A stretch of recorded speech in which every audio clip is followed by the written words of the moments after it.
want you to imagine a scenario for me. A world in which only same-sex marriages were legal.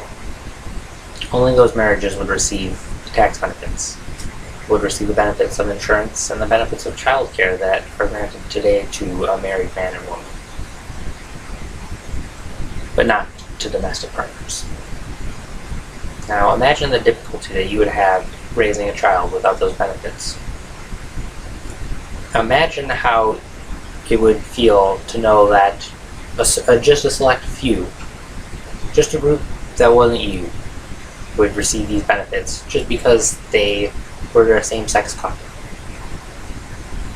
Now, consider that and think about removing the concept of marriage entirely, removing it from the equation, but keeping those benefits that I talked about, spreading them out to everyone.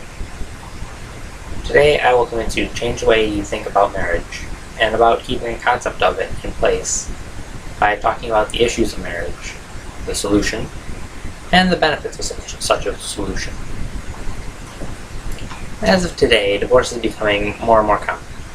In fact, about half, close to half of all marriages in America end in divorce. And with all the problems it causes, even the mention of the word divorce can cause dread in some people. Legal battles, expenses, division of property, child custody, all of those can be consequences of divorce and more. And what about the people who can't legally marry?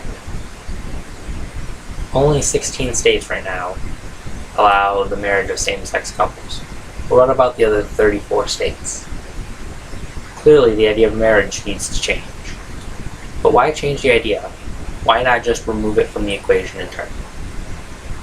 If America were to remove the federal institution of marriage, there wouldn't be any more arguments over the marriage of same-sex couples. You wouldn't hear it in the news or see it in politics.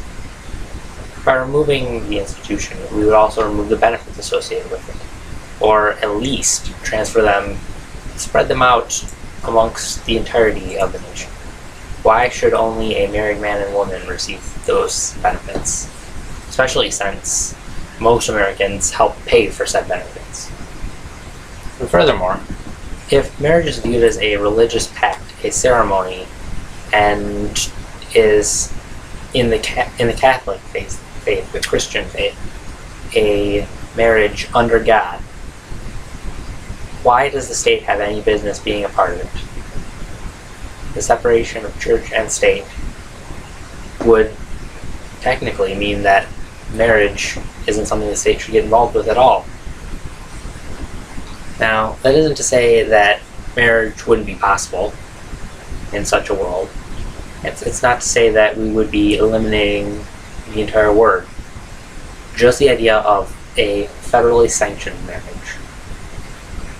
Religious institutions could still hold marriages and ceremonies, and nobody would be charged for the paperwork that is now being... nobody would be charged for the paperwork that a federal marriage creates. Also, there wouldn't be divorce scandals in the media. You wouldn't hear about how this celebrity is now divorcing this one, and then 3 weeks later divorcing someone else, because there wouldn't be a marriage. If a partnership ran its course, and nobody and the partners weren't happy there, then nobody would be stuck. There wouldn't be a worry about divorce and a worry about who gets what.